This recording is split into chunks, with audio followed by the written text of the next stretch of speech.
No compromise. உங்க சைடுலயும் எங்க சைடுலயும். GT Holidays, South India's #1 travel brand. ஓரளவுக்கு ரெஸ்பெக்டபிள் பொசிஷன்ல இருக்கிறது தமிழ்நாட்டில் மட்டும்தான். வேற எந்த மாநிலத்திலையும் காங்கிரஸ் இல்லாத நிலைமை ஆயிட்டு இருக்கு. ராகுல் காந்தி ஒரு பக்கம் வேலை செய்யறாரு சொல்றாங்க. என்ன நடக்க போகுது தெரியல. இவங்க சீட்டு கேட்டீங்க, உனக்கு என்ன வேணும்? எனக்கு ஒரு 3 சீட்டு கூட கொடு. நாளைக்கு கொடுத்துருவா, வச்சுக்கப்பா. ஓகே, என்ன 28 வேணுமா, வச்சுக்க. நீங்களே வேலை பார்த்து உனக்கு பூத் நிர்வாகி கூட இருக்க மாட்டேன். என்ன பண்ணுவீங்க நீங்க? 28ல 0 ஆகவே ஒண்ணு. பட் இதில் ஒரு அரசியல் இருக்கான, நிச்சயமாக அரசியல் இருக்க தான் செய்கிறது. நீங்கள் வந்து பராசக்தி முதல்ல 14ஆம் தேதி தான் ரிலீஸ் பண்ணுற பிளான் வச்சிருந்தாங்க. அப்புறம் 10ஆம் தேதி அப்படிங்கிறதுல நீங்கள் வந்து ஜனநாயகனோட கலெக்ஷன்ஸை பீட் பண்ணலாம் அப்படிங்கிற ஒரு காரணமாக இருக்கலாம். சிவகார்த்திகேயன் இதில் பெரிய அவருக்கு இருக்குமாங்கிறது எனக்கு டவுட் இருக்கு. ஏன்னா இது டிசைட் பண்ணுறது ப்ரொடக்ஷன் சைடு டிசைட் பண்ணுவாங்க, இல்லை வந்து டிஸ்ட்ரிபியூட்டர்ஸ் யார் ரிலீஸ் பண்ணுறாங்களோ அவ்வளோதான். சிவகார்த்திகேயன் இதில் வந்து சிக்கிக்கிட்டாருன்னு தான் எனக்கு தோணுது. ஏன்னா விஜயதை உணர்ந்து ஒரு காலத்துல மாறி மாறி அஜித்தும் விஜயும் வம்பெடுத்துக்கிட்டாங்க, பாடல்கள் மூலியமாக வம்பெடுத்துக்கிட்டாங்க. இன்னைக்கு நண்பர் அஜித் கூட மலேசியால படம் எடுக்கிறது, இதெல்லாம் தேவையா அப்படின்னு தான் தோணுது.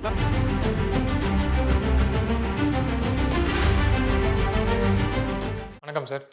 காங்கிரஸ்குள்ளேயே வந்து 2 குரூப்பாக ஸ்பிளிட் ஆகியிருக்காங்க. அதாவது ஒரு கேங் என்ன சொல்கிறாங்கன்னா, திமுக வந்து நம்மளுக்கு வந்து ஒரு மரியாதை அங்கீகாரம் கொடுக்கல, கணிசமான சீட்டும் வந்து கொடுக்கல, அதிகபட்சம் திமுக கொடுத்த 25 சீட்டுகள் வரைக்கும் தான் வந்து திமுக கொடுப்பாங்க. ஸோ அதனால் நம்மளுக்கு இன்னொரு ஆப்ஷன் இருக்குது, தாவேகா.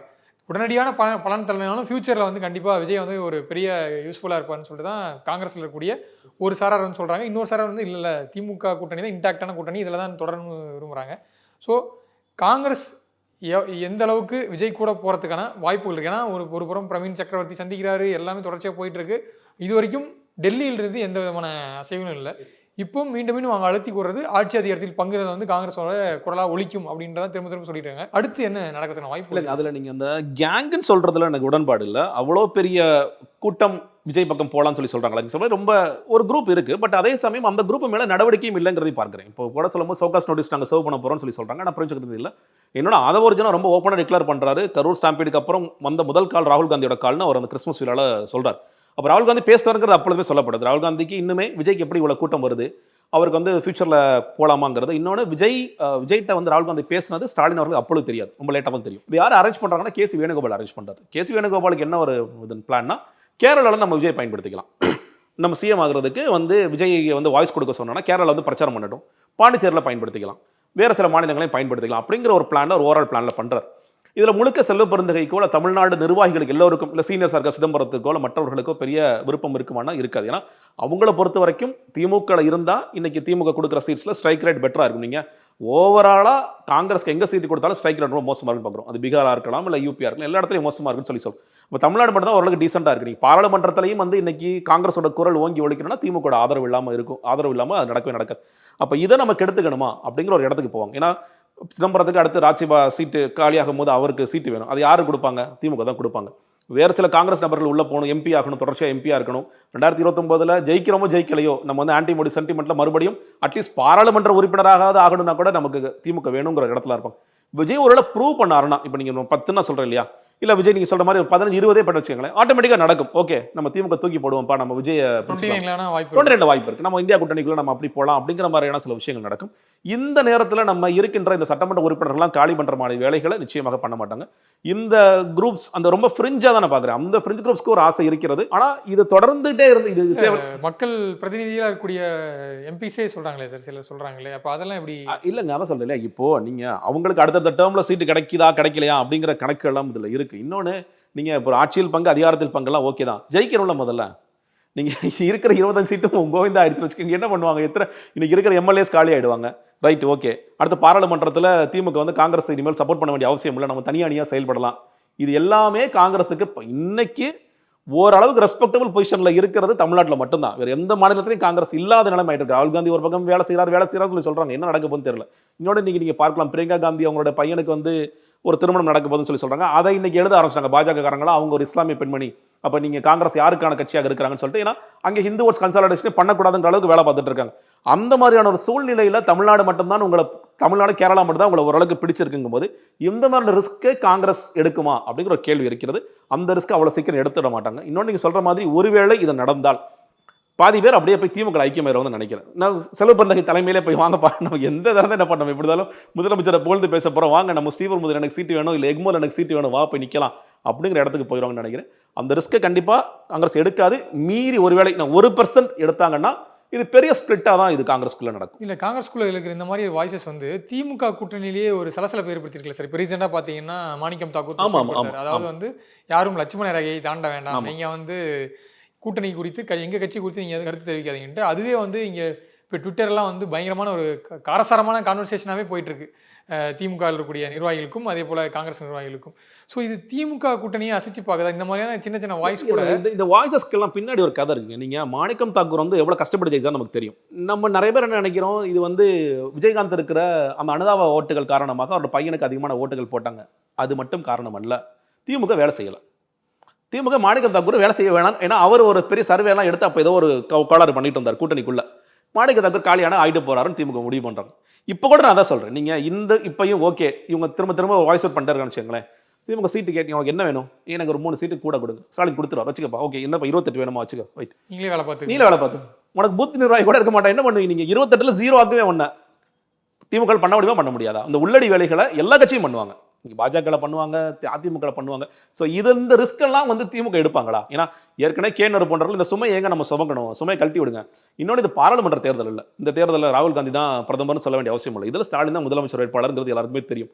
அந்த நேரத்தில் காங்கிரஸ் வந்து நமக்கு தேவையா தேவையில்லையான ஒரு இடத்துக்கு போகுதுன்னு வச்சுக்கோங்களேன். இது தேவையில்லாமல் இது 2 பேருக்குமே வந்து பாதகமாகத்தான் முடியும். சார் திமுகவில் மாவட்ட அளவிலான நிர்வாகிகள்கிட்ட நான் பேசும்போது அவங்க என்ன சொல்கிறாங்கன்னா, நீங்கள் சொன்ன கருத்தே சொல்கிறாங்க, அவங்களுக்குலாம் இங்கே ஓட்டு இல்லைங்க, அவங்க கன்னியாகுமரி திருநெல்வேலி பக்கம் ஓட்டு இருக்குது, நாம் ஏன் தூக்கிட்டு அவங்கள வந்து சுமக்கணும், அவங்க இந்த மாதிரி டிமாண்ட்ஸ்லாம் வச்சுருந்தாங்கன்னா ஒரு அளவுக்கு தான் பொறுக்க முடியுன்ட்டு அவங்க ஓப்பனாகவே ஸ்டேட்மெண்ட்டாக சொல்கிறாங்க. இன்னொன்று நீங்கள் இப்போ இத்தனை சட்டமன்ற உறுப்பினர்கள் இருக்காங்க காங்கிரஸ்க்கு, எத்தனை சட்டமன்ற உறுப்பினர்கள் மக்களுக்காக களத்தில் இறங்கி வேலை செஞ்சுருக்காங்க எனக்கு தெரியலை. கடுமையான வேலை செஞ்சுருக்காங்க. இப்போ வந்து வேளச்சேரியில் ஒரு எம்எல்ஏ இருக்கார், அவர் என்னென்ன வேலை செய்கிறார் வேளச்சேரியில்? இங்கே இந்த ஃப்ளட் மிட்டிகேஷனுக்கு நிறைய வேலை பார்த்துருக்காரா? இல்லை கன்னியாகுமரி பக்கம் இருக்கிறாங்க, நீங்கள் சொல்கிற மாதிரி அந்த சைடு இருக்காங்க. இவங்கெல்லாம் எப்போ வேலை செய்கிறாங்க? சத்தியமூர்த்தி பவனுக்கு எப்போ வர்றாங்க இவங்கெல்லாம்?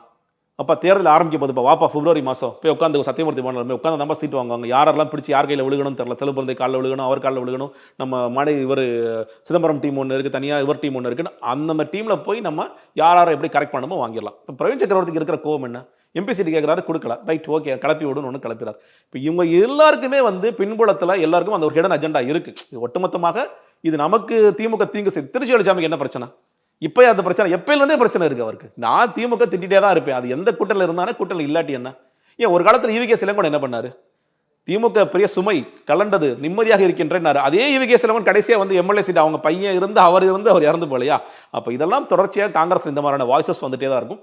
ஒட்டுமொத்தமாக நீங்கள் வந்து இப்போ சோனியா காந்தி அவர்களுக்கோ ராகுல் காந்திக்கோ பிரியங்கா காந்திக்கோ இந்த ஒரு எண்ணம் வரும். ராகுல் காந்திக்கு யோசிக்கிறார் இந்த சென்ஸ் விஜய்க்கு இவ்வளோ பெரிய கூட்டம் வருது, 29ல் இது என்னவா மாறும் அப்படிங்கிற யோசனைலாம் இருக்கும். 29ல் இன்னொன்று 29ல் காங்கிரஸில் தொடர்ச்சியாக ராகுல் காந்தியை நீங்கள் பிஎம் வேட்பாளரை வச்சுக்குவாங்களான்னு கேள்வி இருக்குது. நீங்கள் சீனியர்ஸ் மத்தியில் அந்த ஒரு கேள்வியெல்லாம் காங்கிரஸ்க்குள்ளே அந்த கேள்வி போயிட்டுருக்கு. இல்லை இந்த குடும்பம் நமக்கு வேணுமா வேணாமாங்கிற கேள்வி இருக்குது. இல்லை வேறு யார் தலைமையிலாவது நம்ம அமைக்கலாமான்னு இருக்கு. ஏன்னா தொடர்ச்சியாக ராகுல் காந்தி தோல்வியை சந்திச்சுட்டு இருக்காருன்னு பார்க்குறாங்க. அப்போ ராகுல் காந்தியோட இன்னைக்கு வரைக்கும் நீங்கள் பாருங்களேன், நீங்கள் போன தேர்தலாக இருக்கலாம் இல்லை தேர்தலாக இருக்கலாம், எத்தனை காங்கிரஸ் தலைவர்கள் ராகுல் காந்தி தான் பிரதமர் அப்படின்னு சொல்றதுக்கு வெளிப்படையாக வந்தாங்க. இந்தியா கூட்டணியாக இருந்தால் கூட அவர் தாங்க எங்களுடைய பிரதமர் வேட்பாளர் யார் சொல்ல ரெடி ஆனாங்களா? ஸ்டாலின் மட்டும் தான் சொல்லிட்டு இருக்காரு. அப்போ காங்கிரஸ்குள்ளே அந்த ஏற்பு இல்லை. அப்போ அந்த காங்கிரஸுடைய தலைவரான ராகுல் காந்திக்கே அது இருப்பாரா இருக்க மாட்டாருங்கும் போது 29ல் விஜய் இருப்பாரா விஜய் இருக்க மாட்டாரெல்லாம் இன்னைக்கு ராகுல் காந்தி யோசிச்சாருன்னா அது வந்து சரியாக இருக்காது நான் பார்க்கின்றேன். அதனால இந்த தேர்தலை பொறுத்த வரைக்கும் அந்த மாதிரி குளறுபடிகள் இந்த மாதிரி வாய்ஸஸ் இருக்கும். இதுக்கு என்ன மேக்ஸிமம் நடக்கும்? ஸ்டாலின் அவர்கள் ஓகே பாரு 3 சீட்டு கூட கொடுத்துருவோம், ஓகே ரைட் உங்களுக்கு ஒரு 3 சீட்டு கொடுங்க. அப்போ விசிக சொல்லுவாங்க வேலையே செய்யாத அவனுக்கே 3 சீட்டு கூட கொடுக்குறீங்க, வேலை சரி எனக்கு தான் சீட்டு கொடுக்கும், சரி அவங்களுக்கு ஒரு 1 சீட்டு 2 சீட்டு கூட கொடுப்போம். அப்படிதான் நடக்குமே தவிர ஸ்டாலின் கொஞ்சம் அவர் இறங்கி சில சீட்ஸ் ஜாஸ்தி கொடுக்குற மாதிரி ஒரு நெகோசியேஷன் பாயிண்ட்டுக்கு வருமே தவிர ஒட்டுமொத்தமாக போவாங்கன்னு எனக்கு நம்பிக்கை. ஆனால் இந்த முறை திமுக கிட்டத்தட்ட 170+ தொகுதிகளை திமுக தனித்து நிற்கிறோம், மற்றதெல்லாம் வந்து கூட்டணிக்கு ஒதுக்கலாம். அதிகபட்சம் அப்படி போனாலும் காங்கிரஸுக்கு 25 சீட்டுக்கு மிகாமல் தான் இருக்கும். ஏன்னா வந்து 25 அவங்க கேட்கறது வந்து 40 60 வரைக்கும் வாய்க்கலாம் சொல்றேன் இல்லையா? அவங்க நான் சொல்றேன் மேக்ஸிமம் 3 சீட்டு ஜாஸ்தி கொடுக்கலாம். என்னோட மையம் கண்டிப்பா உதயசூரில் தான் நிற்க சொல்லுவார். 3 சீட்டு கொடுத்தாலும் சரி 3 சீட்டு. ஒருவேளை தேமுதிக வந்தால் அவர்களுக்கும் அதை சொல்லுவாங்க. உதயசூரில் இன்னைக்கு அந்த மாதிரி நெகோசியேஷன் போயிட்டு இருக்கு. அவங்க என்ன சொல்றாங்க, 10 சீட்டு கொடுங்க. 10 சீட்லாம் கிடையாது, 4 சீட்டு 5 சீட்டு உதயசூரி தான் நிற்கிறதுக்கு ரெடியா? இல்லை நான் வந்து தனிச்சு சின்னத்தெல்லாம் நிற்கணும்னா அதுக்கான வாய்ப்புகள் கிடையாது. அப்போ இந்த மாதிரியா இருக்க சின்ன சின்ன பிளேயர்ஸ் யாரெல்லாம் இருக்காங்களோ நீங்க உதயசூரில் இல்லைங்க, நீங்க கட்சி வேறையா இருக்கலாம், உதயசூரில் இல்லைங்க. நீங்கள் விசிக கூட அந்த அழுத்தம் விசிக முடியாது, அங்கீகரிட்ட கட்சியாக மாறிட்டாங்க. மதிமுக அந்த அழுத்தம் கொடுக்கலாம், நீங்கள் உதயசூரில் நின்றுக்கப்பா நீ தனியாக தீப்பட்டிலாம் நீ போகாத, அந்த மாதிரி கொடுத்து ஜாஸ்தி பண்ணுவாங்களே தவிர இதில் கொஞ்சம் ஃப்ரீயாக ஓகே ரைட் காங்கிரஸ்க்கு ஒரு 3 சீட்டு கொடுங்க, இவங்களுக்கு கொடுங்க. கம்யூனிஸ்ட்டுக்கு அவ்வளோ சீட்ஸ் அவங்க கூடுதலாக கொடுப்பாங்களாங்கிறது தெரியல. பட் காங்கிரஸுக்கு இந்த விஜய் மாதிரியான சிக்கல்கள்னால கொஞ்சம் சீட்ஸ் கூட கொடுக்குற ஒரு தேவை ஏற்படலாம். பிசிக்கும் கூட கொடுக்குற மாதிரி ஒரு சீட்டு 2 சீட் ரொம்பலாம் சொல்ல அந்த அளவுக்கு மட்டும் தான் போகுமே தவிர இதனால கூட்டணியிலே பெரிய ஸ்பிளிட் ஏற்பட்டுரும் அப்படின்னு நான் நிச்சயமா நம்பலாம். சார் இதே ஒரு கேள்வி கேட்டுக்கிறேன் சார். இப்போ வந்து பொங்கலை முன்னிட்டு பராசக்தி ஜனநாயகன் ரிலீஸ் ஆகுது. வழக்கமாக ஒரு 2 திரைப்படங்கள் அப்படின்றது இதை எடுத்துக்க முடியல. ஏன்னா எலெக்ஷன் இயரு. அதை தாண்டி ஒன்று விஜய் அவருடைய கடைசி படம் ஜனநாயகன், இன்னொரு பக்கம் பராசக்தி திமுகவுடைய ஹார்ட் கோர் பாலிடிக்ஸை பேச போகிற ஒரு படம், ஹிந்தி எதிர்ப்பு போராட்டத்தை பற்றி பேச போகிற படம். இதை ஒட்டி நிறைய ரைட்டப்ஸு சோஷியல் மீடியாக்களையும் பார்க்க முடியுது. தியேட்டர்ஸு இன்னும் இதை தாண்டி இன்னும் பர்சனல் அட்டாக் வரைக்கும் இறங்கி போயிருக்காங்க. சிவகார்த்திகேயனை வந்து டிஎம்கே பேக்கப் பண்ணுறாங்க, விஜய்க்கு எதிராக இந்த எலெக்ஷனில் வந்து ப்ரமோட் பண்ணுறாங்க அப்படின்ற ஒரு கட்டமைப்பும் போயிட்டுருக்கு. இது எதை நோக்கி போயிட்டுருக்கு சார்? இது எந்த அளவுக்கு எதிரொலிக்க போகுது? திரைப்படமா கலையும் அரசியலும் தமிழ்நாட்டில் பிரிக்க முடியாது. கண்டிப்பாக அது எந்த அளவுக்கு ரெஃப்ளெக்ட் ஆகும்? கேட்டதில் வந்து பராசக்தி அகெயின்ஸ்ட் ஜனநாயகன் நீங்கள் நான் என்ன பொறுத்தவரைக்கும் பராசக்தி அகெயின்ஸ்ட் பகவந்த் கேசரி தான். அது கட்சி வினோத்தே வந்து அது ஒரு சீனாக இருக்கலாம், 10 சீனாக இருக்கலாம், இல்லை முழு படமாக இருக்கலாம். உங்களுக்கு என்ன பிரச்சனை? தளபதி படமாக பாருங்க. வழக்கமாக இந்த மாதிரிலாம் பேச மாட்டார். எனக்கு உண்மையிலேயே எனக்கு என்னன்னா எல்லா டேரக்டர்ஸும் ஏன் இப்படி வீணா போறாங்கன்னு உண்மையிலே வருத்தமா இருக்கு. எல்லா டேரக்டர்ஸும் ஏதாவது வாய் விட்டுட்டு, ஏன்னா இன்னைக்கு சோசியல் மீடியா பெரிய இன்ஃப்ளூயன்ஸ் பண்ணுது. நீங்க வந்து ஒரு படத்தை காலி பண்றதும் சரி, ஒரு படத்தை ப்ரமோட் பண்றதும் சரி, சோசியல் மீடியாவுக்கு ஒரு பெரிய சே இருக்கு. அது ஈவன் ஓடிடியில் வந்த போது கூட காலி பண்றதுக்கான வேலைகள்லாம் பாக்குறாங்க. இப்போ அங்கதான் பார்க்க முடியல, இங்கே கூட பார்க்க முடியல. இப்போ அந்த படத்தை காலி பண்ற வேலைகளை பாக்குறாங்க. அப்படி இருக்கும் பொழுது இந்த டேரக்டர்ஸ் என்னை பொறுத்த வரைக்கும் பேசாமல் இருக்கிறதே நல்லது. இல்லை ரொம்ப தன்னடக்கத்தோட ஒரு படம் எடுத்திருக்கீங்க, வந்து பாருங்க, நீங்கள் வந்து என்ன முடிவு பண்ணுங்கன்னு சொல்லிட்டு போகிறது. இது தளபதி படம்னா என்னன்னு தெரியுமா, அந்த தளபதி ரசிகர் மாதிரி பேச வேண்டிய அவசியம் இல்லைன்னு நான் நினைக்கிறேன். இப்பயுமே அந்த மாதிரியான தவிர்த்துக்கலாம்னு தோணுது. இன்னொன்று என்னை பொறுத்த வரைக்கும் நிறைய படங்கள் ரிலீஸ் ஆகுது. பொதுவாகவே சொல்கிறேன், நீங்கள் வந்து ஏன்னா ஃபஸ்ட்டு ஷோ பார்த்தாச்சு, இதை பார்த்தாச்சு, அடுத்த ஷோக்கு என்ன படமே இல்லையே. பொங்கலுக்கு எத்தனை நாள் லீவ் விடுறாங்க? நீங்கள் அவங்க சொல்கிற கணக்குப்படி 9ஆம் தேதியிலேருந்து 18ஆம் தேதி 9 நாள் 10 நாள் லீவ் இருக்குது. அப்போ கலையை ரசிக்கக்கூடியவர்களுக்கு 2வது படமே இல்லையப்பா. ஏன்னா ஜனநாயகனே ஒரு 10 தடவை பார்க்க முடியாதுல்ல. அப்போ அது இருக்குது. பட் இதில் ஒரு அரசியல் இருக்கான நிச்சயமாக அரசியல் இருக்க தான் செய்கிறது. நீங்கள் வந்து பராசக்தி முதல்ல 14ஆம் தேதி தான் ரிலீஸ் பண்ணுற பிளான் வச்சுருந்தாங்க. அப்புறம் 10ஆம் தேதி அப்படிங்கிறதுல நீங்கள் வந்து ஜனநாயகனோட கலெக்ஷன்ஸை பீட் பண்ணலாம் அப்படிங்கிற ஒரு காரணமாக இருக்கலாம். இன்னொன்று இவ்வளோ பெரிய லீவ் இருக்கும்போது அதை பயன்படுத்திக்கலாம் அப்படிங்கிறதும் நிச்சயமாக இருக்கும். நீங்கள் சிவகார்த்திகேயன் இதில் பெரிய அவருக்கு இருக்குமாங்கிறதுல எனக்கு டவுட் இருக்குது. ஏன்னா இது டிசைட் பண்ணுறது ப்ரொடக்ஷன் சைடு டிசைட் பண்ணுவாங்க, இல்லை வந்து டிஸ்ட்ரிபியூட்டர்ஸ் யார் ரிலீஸ் பண்ணுறாங்களோ அவ்வளோதான். சிவகார்த்திகேயன் இதில் வந்து சிக்கிக்கிட்டாருன்னு தான் எனக்கு தோணுது. ஏன்னா அவர் வந்து விஜய் எதிர்க்கணும், இல்லை வந்து நான் அடுத்ததாக பெரிய ஆளா நான் பெரிய தளபதியாக போகிறேன், துப்பாக்கி கொடுத்தாரு, அதனால அப்படிலாம் கிடையாது. அவர் தேவையில்லாம் சிக்கிட்டாங்க. பட் என்னன்னு கேட்டிங்கன்னா இது சண்டை நடக்க தான் செய்யும்.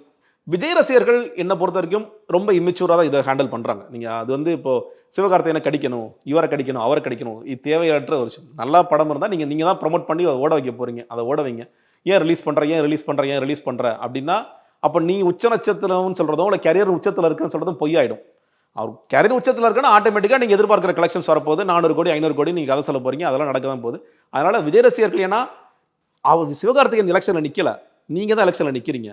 உங்களுக்கு சிவகார்த்திகேயன் ரசிகர்கள் ஓட்டு வேணும், ரஜினி ரசிகர்கள் ஓட்டு. இப்போது விஜயே அதை உணர்ந்து ஒரு காலத்தில் மாறி அஜித்தும் விஜயும் வம்பெடுத்துக்கிட்டாங்க, பாடல்கள் மூலியமாக வம்பெடுத்துக்கிட்டாங்க. இன்னைக்கு நண்பர் அஜித் கூட மலேசியாவில் படம் எடுத்துக்காரு. இதெல்லாம் தேவையா அப்படின்னு தான் தோணுது. ஏன்னா விஜய் அதை உணர்றாரு. நண்பர் அஜித் இப்போ கூப்பிட்டா தான் நமக்கு 4 ஓட்டு கிடைக்குன்னு அவர் ரசிகர்கிட்டயாச்சும் ஓட்டு கேட்டு போய் தான் போட்டு கேட்டு. அப்படி இருக்கும் பொழுது விஜய்க்கே அந்த மாதிரியான ஒரு பார்வை வரும் பொழுது இந்த ரசிகர்கள் வந்து சிவகார்த்திகேயன் ரசிகர்களை வம்பளுக்கிறது, விமல் ரசிகர்களை வம்பளுக்கிறது, கமல் ரசிகர்களை வம்பளுக்கிறது, இதை விட்டு தயவுசெய்து வெளியே வாங்கன்னு தான் நான் சொல்லுவேன். அந்த பொலிட்டிக்கல் மெச்சூரிட்டி ஒட்டுமொத்தமாக தாவேக்கு வரணும் அப்படி தான் பார்க்குறேன். இது இன்னொரு பொலிட்டிக்கலி பராசக்தி வந்து இந்த ஹிந்தி எதிர்ப்பு போராட்டங்கள்லாம் வரும்போது திமுக கூடுதல் பலம் சேர்க்கக்கூடிய படமாக இருக்கும். அந்த வரலாறுங்கிறதெல்லாம் கூடுதல் பலம் சேர்க்கக்கூடிய தேர்தல் பிரச்சாரத்துக்கு மறைமுகமா ஒரு திரைப்படம் மூலமா. இன்னொன்று நீங்கள் இப்போ நான் பராசக்தி ரிலீஸ் ஆகட்டே கூட நான் எப்படி பார்க்குறேன்னா திமுகவுடைய தொண்டர்களாக இருப்பவர்கள் ஜனநாயகனை பார்க்க மாட்டாங்க. விஜய் ரசிகர்களாக இருந்தாலும் நான் சொல்கிறேன் பார்க்க மாட்டாங்க. நீங்கள் ஒரு நடிகராக விஜய் வருவதுங்கிறது வேறு. இன்னைக்கு திமுகவை போகிற வர இடங்கள் எல்லாத்தையும் திட்டிகிட்டே இருக்கிற ஒரு விஜயை போய் பார்க்க போவாங்களா? போக மாட்டாங்க. அவங்க குடும்பத்தில் யாராவது போனால் பொய்க்குன்னு சொல்லுவாங்களே தவிர அவங்க அதை ப்ரமோட் பண்ண மாட்டாங்க, பார்க்க மாட்டாங்க. ஓடிடியில் வந்ததுக்கப்புறம் பார்த்துக்கலாம்னு சொல்லி விடுவாங்க. ஸோ அதில் ஒரு தொய்வு ஏற்படக்கூடிய வாய்ப்பும் இருக்காது. இன்னொன்று ஓவராலாக நான் பகவந்த் கேசரியாக இருந்தாலும் சொல்கிறேன், விஜய் எடுத்த டெசிஷன் கரெக்ட். இது வந்து பெண்களை கவரக்கூடிய படம். அவர் வந்து நான் கேள்விப்பட்ட வரைக்கும் ஒரு 5 தடவை அந்த படத்தை பார்த்து அதற்கு பிறகுதான் வந்து யார் வேணாலும் அந்த அட்லி கூட அந்த படத்தை எடுத்துருக்கலாம். ஹெச்வினோத்தை வச்சு ஏன் எடுத்தாருங்கிற மட்டும் தான் எனக்கு சின்ன கேள்வியாக இருக்குது. அது வந்து ஃபஸ்ட்டு ஷோ பார்த்ததுக்கப்புறம் நமக்கு தெளிவாயிடும். அவர் வந்து இதை பெண்களை மையப்படுத்தி பெண்கள் வாக்குகளை கவரக்கூடிய ஒரு மிகப்பெரிய படமாக இருக்கும் அப்படின்னு சொல்லி நம்புறாரு. அது நடக்கும் வாய்ப்பு இருக்கும். பகவந்த் கேசரி பார்த்ததை வச்சு நான் சொல்கிறேன், அது நடக்கக்கூடிய வாய்ப்புகளும் இருக்குது. கண்டிப்பாக பொறுத்து வந்து பார்க்கலாம் சார். 2026 அவர் விஜய் தொடர்ச்சியாக சொல்லிட்டு இருக்க மாதிரி டிஎம்கே வர்சஸ் டிவிகே அது மாதிரி ஜனநாயகன் வர்சஸ் பராசக்தி கண்டிப்பாக பொறுத்திருந்து பார்க்கலாம். நேரம் ஒதுக்கி இது குறித்து நிறைய தகவலை பொறுத்துட்டீங்க. நேரத்திற்கு நன்றி சார். ஆஹா, நோ காம்ப்ரமைஸ். உங்க சைடுலயும் எங்க சைடுலயும். GT Holidays, South India's #1 travel brand.